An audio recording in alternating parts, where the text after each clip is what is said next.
தாதா சாஹேப் பால்கே வாழ்க்கை வரலாற்று திரைப்படம் சர்ச்சையை கிளப்பியுள்ளது. இந்திய சினிமாவின் தந்தை என்று அழைக்கப்படுபவர் தாதா சாஹேப் பால்கே இந்தியாவின் முதல் திரைப்படமாக கருதப்படும் ராஜா ஹரிச்சந்திராவை 1913ஆம் ஆண்டு இயக்கியவர். இவரது வாழ்க்கை கதையை தழுவி மேட் இன் இந்தியா என்ற தலைப்பில் படத்தை உருவாக்க இருப்பதாக இயக்குனர் S.S. ராஜமௌலி கடந்த 2023ஆம் ஆண்டு அறிவித்திருந்தார். இதில் தாதா சாஹேப் பால்கேவாக ஜூனியர் NTR நடிக்க இருப்பதாக கூறப்படுகிறது. இதனிடையே அமீர் கான் நடிப்பில் ராஜ்குமார் ஹிரானி இயக்கும் படமும் பால்கேவின் பயோபிக் என்று தகவல் வெளியாகியுள்ளது. சுதந்திர போராட்ட பின்னணியில் உருவாகும் இதன் படப்பிடிப்பு அக்டோபர் மாதம் தொடங்க இருக்கிறது. ஒரே நேரத்தில் பால்கேவின் வாழ்க்கை கதையை 2 பேர் இயக்குவது சர்ச்சையை ஏற்படுத்தியுள்ளது. இந்த நிலையில் தாதா சாஹேப் பால்கேவின் கொள்ளு பேரனான சந்திரசேகர் ஸ்ரீகிருஷ்ணா புஷல்கர் அளித்த பேட்டி ஒன்றில் ராஜ்குமார் ஹிரானி இயக்கும் படத்துக்கு மட்டுமே தனது ஆதரவை தெரிவித்துள்ளார். ராஜமௌலி தரப்பிலிருந்து தன்னை யாரும் தொடர்பு கொள்ளவில்லை என்றும் ஒருவரின் வாழ்க்கையை சினிமாவாக்கும் போது குடும்பத்திடம் அனுமதி பெற வேண்டும் என்றும் கூறியிருக்கிறார்.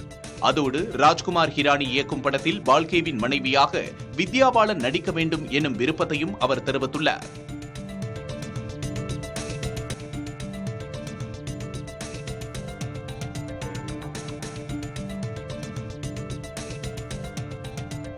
ரஷ்யா யுக்ரைன் நாடுகளுக்கிடையே போர் நிறுத்த பேச்சுவார்த்தையில் அமெரிக்க அதிபர் டிரம்ப் ஈடுபட உள்ளதாக தகவல் வெளியாகியுள்ளது. போரை நிறுத்தும் முயற்சியாக ரஷ்ய அதிபர் புட்டினுடன் தொலைபேசி வாயிலாக டிரம்ப் விவாதிக்க இருப்பதாக ரஷ்ய ராணுவ தலைமையகம் தெரிவித்தது. தொடர்ந்து யுக்ரைன் அதிபர் ஜெலன்ஸ்கியுடனும் அதிபர் டிரம்ப் பேச உள்ளார். இந்திய யூனியன் முஸ்லீம் லீக் கட்சியின் 75 ஆண்டுகால வரலாற்றில் முதல் முறையாக தேசிய தலைவி பொறுப்பில் 2 பெண்களுக்கு இடமளிக்கப்பட்டுள்ளது.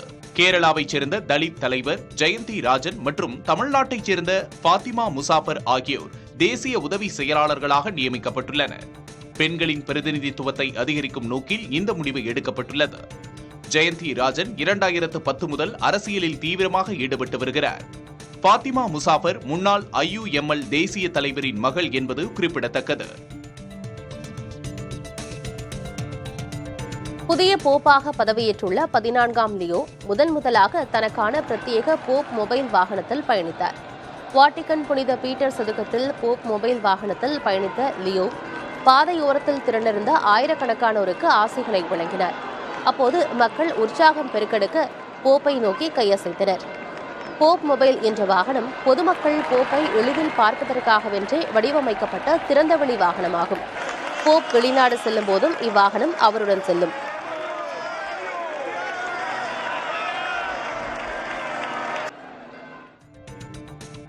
தக் லைஃப் படத்திற்கு பிறகு இயக்குநர் மணிரத்னம் பிரபல தெலுங்கு நடிகர் நவீன் பொலிஷெட்டியை கதாநாயகனாக வைத்து காதல் கதை ஒன்றை இயக்க இருப்பதாக கூறப்படுகிறது. நவீன காதல் கதையாக உருவாகும் இப்படத்தை தமிழ் மற்றும் தெலுங்கில் தயாரிக்க மணிரத்னம் முடிவு செய்துள்ளதாகவும் நாயகியாக நடிக்க சாய் பல்லவியிடம் பேச்சுவார்த்தை நடப்பதாகவும் தகவல்கள் வெளியாகியுள்ளன.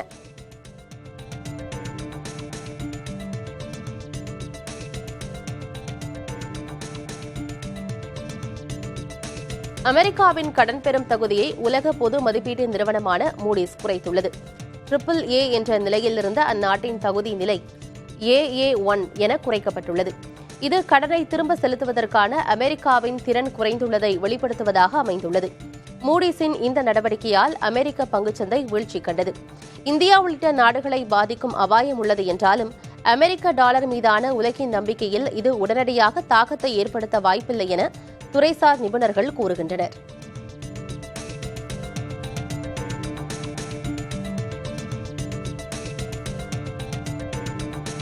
பள்ளிகளில் சர்க்கரை கட்டுப்பாட்டு குழுக்களை அமைக்க CBSE உத்தரவிட்டுள்ளது. சிறார்களிடையே டைப் 2 நீரிழிவு நோய் அதிகரித்து வருவது குறித்து கவலை தெரிவித்திருந்த தேசிய குழந்தைகள் உரிமை பாதுகாப்பு ஆணையம் அதனை தடுக்க சில பரிந்துரைகளை செய்திருந்தது. அதன் அடிப்படையில் இந்த குழுக்களை அமைக்க CBSE அறிவுறுத்தியுள்ளது. இந்த சர்க்கரை கட்டுப்பாட்டு குழுக்கள் தினசரி ஒருவர் எடுத்துக்கொள்ள வேண்டிய சர்க்கரையின் அளவு உள்ளிட்டவை குறித்து விழிப்புணர்வு ஏற்படுத்த வேண்டும் எனவும் CBSE கூறியுள்ளது.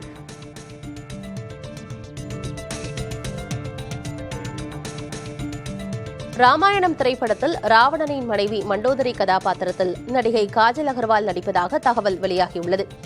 இப்படத்தில் ராமராக ரன்பீர் கபூர், சீதாவாக சாய் பல்லவி மற்றும் ராவணனாக யஷ் நடிக்கின்றனர். 2 பாகங்களாக உருவாகும் ராமாயணம் படத்தின் முதல் பாகம் அடுத்த ஆண்டு தீபாவளிக்கும், 2ஆம் பாகம் 2027ஆம் ஆண்டு தீபாவளிக்கும் வெளியாக உள்ளது.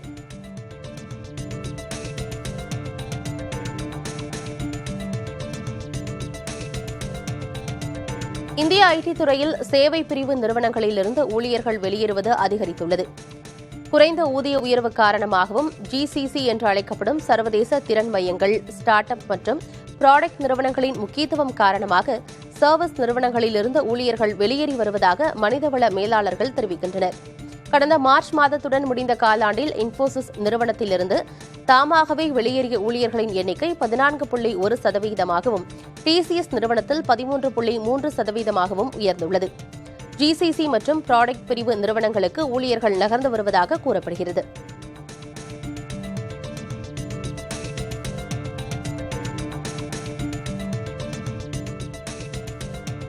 காஞ்சிபுரம் அருகே செவிலிமேட்டில் திரௌபதி அம்மன் உடனுறை தர்மராஜர் கோவில் அக்னி வசந்த தீமிதி திருவிழாவின் ஒரு பகுதியாக பீமன் துரியோதனன் படுகளம் உற்சவம் விமர்சையாக நடைபெற்றது.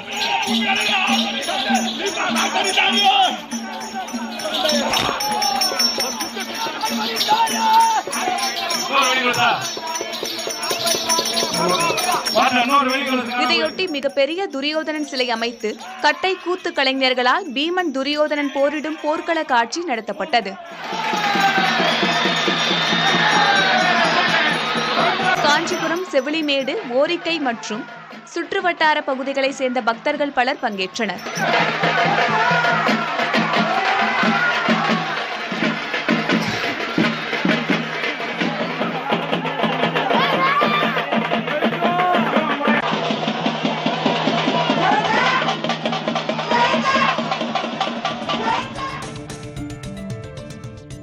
சென்னை விமான நிலையத்தில் ஜூன் மாதம் முதல் சிறிய ரக விமானங்கள் முனையம் 1க்கு பதிலாக முனையம் 4 செல்லும் என்று விமான நிலைய அதிகாரிகள் தெரிவித்துள்ளனர். சென்னையிலிருந்து திருச்சி, தூத்துக்குடி, மதுரை, சேலம், மைசூர், விஜயவாடா உட்பட வெவ்வேறு நகரங்களுக்கு இண்டிகோ நிறுவன விமானங்கள் உட்பட வெவ்வேறு சிறிய ரக விமானங்கள் சென்னை 1வது முனையத்திலிருந்து இயக்கப்படுகின்றன.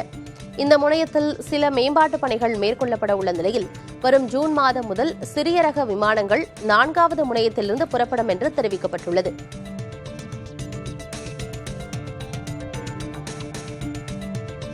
ஹாங்காங் மற்றும் சிங்கப்பூர் நாடுகளில் கொரோனா தொற்று பரவி வரும் நிலையில் மக்கள் அச்சப்பட வேண்டாம் என்று அறிவுறுத்தப்பட்டுள்ளனர்.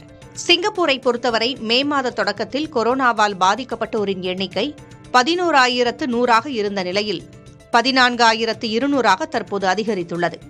எனினும் தற்போது பரவி வரும் கொரோனா பெரிய அளவில் தாக்கத்தை ஏற்படுத்தாது என்று சிங்கப்பூர் சுகாதாரத்துறை அறிவித்துள்ளது.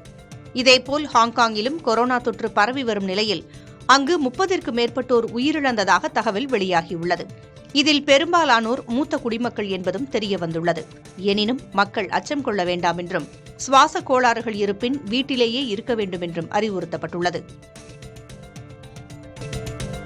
கோவை மருதமலை அடிவாரத்தில் உணவு, தண்ணீரின்றி மயங்கி விழுந்த தாய் யானையை அதன் குட்டி எழுப்ப முயன்ற காட்சி காண்போரை கண்கலங்கச் செய்தது. கும்கி யானை உதவியுடன் யானையை கிரேன் மூலம் தூக்கி நிறுத்திய வனத்துறையினர் மருத்துவக் குழுவை கொண்டு சிகிச்சை அளித்து வருகின்றனர். சோமையம்பாளையம் ஊராட்சிக்குட்பட்ட குப்பை கிடங்கின் கழிவுகளை உட்கொண்டதால் யானைக்கு பாதிப்பு ஏற்பட்டதா என விசாரணை மேற்கொள்ளப்பட்டு வருகிறது.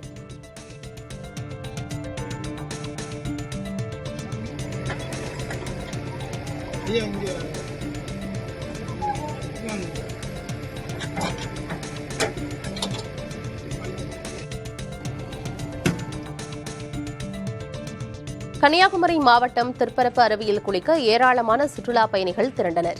வார விடுமுறை மற்றும் கோடை விடுமுறை காரணமாக தமிழ்நாடு மற்றும் கேரளாவில் இருந்து சுற்றுலா பயணிகள் கூட்டம் கூட்டமாக திருப்பரப்பு அருவிக்கு வந்தனர். நீண்ட வரிசையில் காத்திருந்து நுழைவு கட்டண சீட்டை பெற்றதுடன் அருவி பகுதியிலும் காத்திருந்து குளித்து மகிழ்ந்தனர்.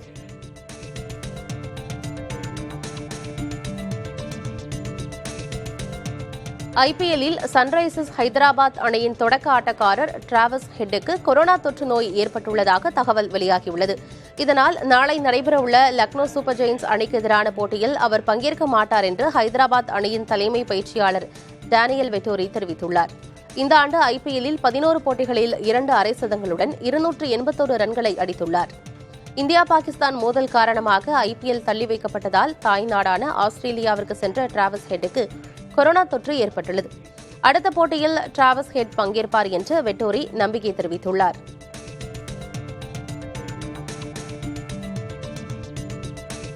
சென்னை மெரினா கடற்கரையில் ஸ்வச் சாகர் என்ற பெயரில் குப்பைகளை சுத்தம் செய்யும் நிகழ்வு நடைபெற்றது. இந்திய கடற்படையும் தனியார் நிறுவனமும் இணைந்து நடத்திய நிகழ்வில் பள்ளி கல்லூரி மாணவர்கள் மற்றும் கடற்படை வீரர்கள் என ஏராளமானோர் கலந்து கொண்டனர். கடற்கரைகளை தூய்மையாக வைத்திருக்க வேண்டும் என விழிப்புணர்வும் ஏற்படுத்தப்பட்டது. நாடு முழுவதும் 220 நகரங்களில் இதுபோன்ற தூய்மைப் பணிகள் நடைபெறவுள்ளதாக இந்த நிறுவனம் தெரிவித்துள்ளது.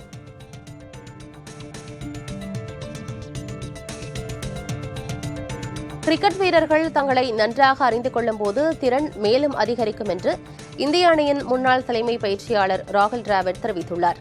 தான் மிகப்பெரிய வீரர்களுடன் இணைந்து பயணித்த போது அவர்களிடம் பொதுவான ஒரு விஷயத்தை கவனிக்க முடிந்ததாக கூறினார். தாங்கள் யார் என்பதை உண்மையில் அவர்கள் புரிந்து வைத்திருந்தார்கள் என்று அவர் தெரிவித்தார்.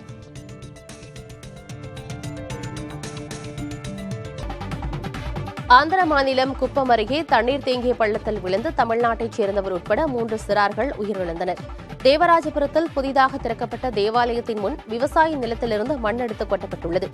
இதனால் விவசாய நிலத்தில் ஏற்பட்ட பள்ளத்தில் மழையின் காரணமாக தண்ணீர் தேங்கியுள்ளது. இதில் மூழ்கி ஷாலினி, கௌதமி மற்றும் அஸ்வின் ஆகிய சிறார்கள் உயிரிழந்துள்ளனர். உயிரிழந்த அஸ்வின் என்ற சிறுவன் தமிழ்நாட்டின் மதனஞ்சேரியைச் சேர்ந்த சரவணன் என்பவரின் மகன் என்பது குறிப்பிடத்தக்கது. கோடை விடுமுறையொட்டி உறவினர் வீட்டிற்கு சென்றிருந்த போது இந்த துயரச் சம்பவம் நிகழ்ந்துள்ளது. இதனிடையே ஆந்திர முதல்வர் சந்திரபாபு நாயுடு உயிரிழந்த 3 சிறார்களின் குடும்பத்தாருக்கும் தலா 1 லட்சம் ரூபாய் இழப்பீடு அறிவித்துள்ளார். தஞ்சை மாவட்டம் திருவோணம் அருகே அனுமதியின்றி இயங்கி வந்த பட்டாசு குடோனில் ஏற்பட்ட வெடிவிபத்தில் 2 பேர் உயிரிழந்தனர். நெய்வேலி தென்பாதியில் உள்ள குடோனில் கோயில் திருவிழா மற்றும் சுப நிகழ்ச்சிகளுக்காக அதிக அளவில் நாட்டு வெடிகள் தயாரித்து வைக்கப்பட்டிருந்ததாக கூறப்படுகிறது. இந்நிலையில் பயங்கர சத்தத்துடன் குடோனியில் இருந்த வெடிகள் வெடித்துள்ளன. இதில் 60 வயதான சுந்தர்ராசு மற்றும் 18 வயதான முகமது ரியாஸ் ஆகியோர் உடல் சிதறி உயிரிழந்தனர். தகவல் அறிந்து சென்ற காவல்துறையினர் மற்றும் தீயணைப்புத் துறையினர் உடல்களை மீட்டு கூராய்வுக்காக அனுப்பி வைத்தனர். அனுமதியின்றி செயல்பட்ட இந்த குடோன் குறித்து அதிகாரிகள் தீவிர விசாரணை மேற்கொண்டு வருகின்றனர். இதனிடையே சம்பவ இடத்தில் ஆய்வு மேற்கொண்ட பிரியங்கா பங்கஜம் விபத்து தொடர்பாக துறை ரீதியான நடவடிக்கை எடுக்கப்படும் என தெரிவித்தார்.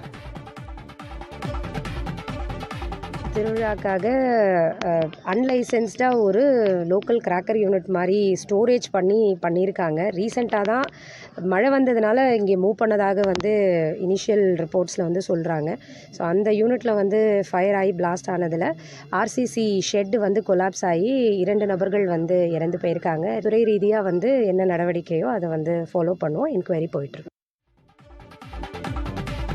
கோவை மருதமலை அடிவாரத்தில் உணவு தண்ணீரின்றி மயங்கி விழுந்த தாய் யானையை அதன் குட்டி எழுப்ப முயன்ற காட்சி காண்போரை கண்கலங்கச் செய்தது. கும்கி யானை உதவியுடன் யானையை கிரேன் மூலம் தூக்கி நிறுத்திய வனத்துறையினர் மருத்துவக் குழுவை கொண்டு சிகிச்சை அளித்து வருகின்றனர். சோமையம்பாளையம் ஊராட்சிக்குட்பட்ட குப்பை கிடங்கின் கழிவுகளை உட்கொண்டதால் யானைக்கு பாதிப்பு ஏற்பட்டதா என விசாரணை மேற்கொள்ளப்பட்டு வருகிறது.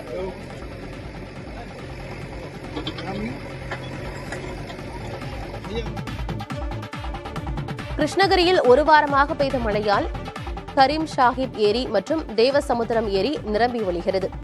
ஏரிகளிலிருந்து வெளியேறும் உபரி நீரால் தேவசமுத்திரம் பொன்மலை குட்டை செல்லும் சாலையில் வெள்ளம் பெருக்கெடுத்து ஓடுகிறது. தேவசமுத்திரம் ஏரி நிரம்பியதால் முல்லைநகர் பகுதியில் சாலைகளிலும் சில வீடுகளிலும் தண்ணீர் சூழ்ந்துள்ளது. தனியார் பள்ளி வளாகத்திற்குள் சென்ற தண்ணீர் வெளியேற வழியின்றி குடியிருப்பு பகுதிகளுக்குள் புகுந்துள்ளது. இதனால் மக்கள் கடும் சிரமங்களை சந்தித்து வருகின்றனர்.